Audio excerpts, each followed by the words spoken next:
जय श्री राम। जिंदगी की सीख देने वाली बड़ी ही रोचक कहानी। विषय है लालची घोड़ा। एक जंगल में 3 मित्र रहते थे, जिनमें से एक घोड़ा जिसका नाम कालू था, एक गधा जिसका नाम मंगू था और एक बंदर जिसका नाम बंटी था। तीनों गहरे मित्र थे। मंगू गधा बहुत सीधा साधा था, बंटी बंदर नटखट था, बहुत शरारत करता था और कालू घोड़ा बहुत तेज और चालाक था। वह हमेशा दूसरों को मूर्ख बनाने के बारे में सोचता रहता था। एक दिन तीनों दोस्त मिले और बातें करने लगे। कालू: अरे मंगू भाई, बहुत परेशान हो। मंगू: अरे भाई, मैं तो इस जंगल में बहुत परेशान हो गया हूँ। मेरे ऊपर सारा दिन बैठकर कोई ना कोई घूमता रहता है, बाद में मेरी हंसी भी उड़ाते हैं। कालू: तुम बहुत सीधे हो भाई, इसीलिए सब तुम्हारा मजाक उड़ाते हैं। एक काम करो, कल से जो कोई भी तुम्हारे ऊपर बैठने की कोशिश करे उसे एक दुलत्ती मार देना, दोबारा ऐसी हिम्मत नहीं करेगा। मंगू: नहीं भाई, मैं किसी को नुकसान नहीं पहुंचा सकता। कालू: तो ठीक है, परेशान होते रहो। मंगू गधा चुप हो जाता है। तभी बंटी बंदर बोल पड़ता है: अरे मंगू भाई, तुम चिंता मत करो, कल मैं तुम्हारे साथ चलूंगा, फिर देखता हूँ कौन तुम्हारे ऊपर बैठता है। एक एक के बाल ना नोच लिए तो मेरा नाम भी बंटी नहीं। कालू: हाँ, ये ठीक रहेगा, इसकी शरारत का कोई बुरा भी नहीं मानेगा और कोई तुम्हारी सवारी भी नहीं करेगा। मंगू: हाँ, ये ठीक है।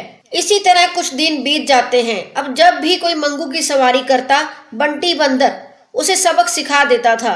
धीरे धीरे जंगल के सभी जानवर मंगू की सवारी करने से डरने लगे। अब मंगू पूरे जंगल में निडर होकर घूमता। कुछ दिन बाद तीनों मित्र फिर से मिलते हैं। कालू: क्यों मंगू भाई, हमारी तरकीब काम आई?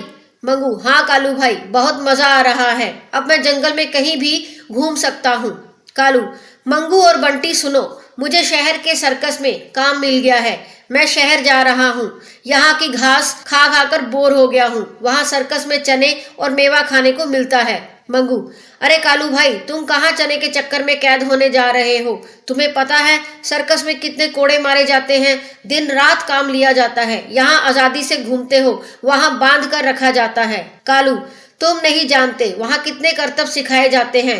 वो सीखने के बाद जब मैं वो करतब लोगों को दिखाऊंगा तो कितने लोग ताली बजाएंगे। यहाँ मुझे तुम दोनों के अलावा कोई नहीं जानता। वहाँ कितना मजा आएगा। दिन में सिर्फ 2 बार करतब दिखाने हैं, उसके बाद मजे से सोते रहो। और वहाँ तो एक नौकर भी मिलेगा मेरी देखभाल करने के लिए, वह मुझे नहलाएगा, मेरी मालिश करेगा।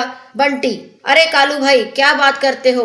वो सब वे अपने मतलब से करते हैं। जिस दिन तुम करतब नहीं दिखा पाओगे तो तुम्हें मारेंगे भी बहुत। कालू: तुम दोनों जंगल के गवार हो, गवार ही रहोगे। मैं तो कल शहर जा रहा हूँ। अगले दिन कालू शहर चला जाता है। इधर मंगू और बंटी बातें करते हैं। मंगू: देखा कितना लालची है कालू, उसने हमारी दोस्ती की भी परवाह नहीं की और भाग गया। बंटी: मैं तो अब कभी उससे बात नहीं करूंगा, देखना कुछ ही दिन में रोता हुआ हमारे पास आएगा। इसी तरह कुछ दिन बीत जाते हैं। एक दिन मंगू बंटी के पास गया। बंटी: क्या बात है मंगू भाई, बड़े परेशान लग रहे हो? मंगू: बंटी भाई, कल रात मैंने सपना देखा कि कालू रो रहा है और वह बीमार है। बंटी: जाने दो उसे, हमें उससे क्या मतलब, वह तो मजे करने गया है। मंगू: नहीं बंटी, वह किसी मुसीबत में होगा, हमें उसके पास चलना चाहिए। बंटी: मैं तो कहीं नहीं जाने वाला, जैसा करेगा वैसा भरेगा। मंगू: मेरे साथ चल, कैसा भी है आखिर है तो हमारा दोस्त ही। मंगू किसी तरह बंटी को मनाकर कालू के सर्कस में पहुंच जाता है। वहां वे देखते हैं कालू एक जगह पड़ा हुआ रो रहा था। मंगू: कालू भाई, क्या हुआ, रो क्यों रहे हो? कालू: भाई, करतब दिखाते हुए मेरा पैर टूट गया। सर्कस के मालिक ने कहा ये अब किसी काम का नहीं, हम इसे और नहीं खिला सकते, इसलिए कल इसे गोली मार देना। मंगू: देखा बंटी, मेरा सपना सच था, अपना दोस्त सचमुच मुश्किल में है। बंटी: चलो इसे जंगल ले चलते हैं। मंगू और बंटी किसी तरह कालू को जंगल ले आते हैं। दिन रात उसकी देखभाल करते हैं। कुछ ही दिनों में कालू का पैर ठीक हो जाता है, वे पहले की तरह दौड़ने लगता है। कालू: भाई मुझे माफ कर दो, मेरे लालच ने मुझे मौत के द्वार पर पहुंचा दिया था। तुम दोनों की दोस्ती ने मुझे बचा लिया, अब मैं कभी लालच नहीं करूंगा। उसके बाद तीनों दोस्त मिलकर रहने लगते हैं। इस कहानी का भाव ये है कि लालच बुरी बला है। लालच कभी ना करें, जितना मिले उसी में संतोष करें और खुश रहें। जय श्री राम।